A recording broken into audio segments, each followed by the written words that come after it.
প্রত্যেকে পদ্মার ধারে যারা বসবাস করে সবাই ভয়ের মধ্যে আছে, আতঙ্কের মধ্যে আছে। তাদের গর্ভের বাসস্থানটা কবে নেমে যাবে আবার। আমি নিজে 3বার বাড়ি টেনেছি, তারপরে আবারও বাড়ি তৈরি করেছি। আবারও কি সেই পদ্মা গঙ্গার গর্ভে চলে যাবে? আর নয়। মুর্শিদাবাদ বাসীকে একটাই কথা বলতে চাই, প্রত্যেক রাজনীতির নেতারা গরম গরম ভাষণ দিচ্ছে সোশ্যাল মিডিয়ায়। কলকাতা আসুন, কলকাতা এসে রাজপথ বন্ধ করব না। আমাদের কাছে চাবি আছে কোথায়? 34 নম্বর জাতীয় সড়ক উম্মরপুরে।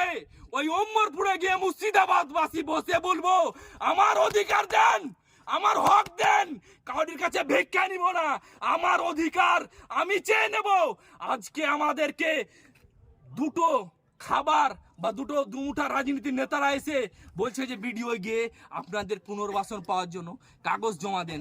আমি কেন যাব? তোমাকে কেন পার্লামেন্টে পাঠাবার জন্য একজন সদস্য বানিয়েছি? আপনি সেইখানে আপনার কথা বলছেন, আমার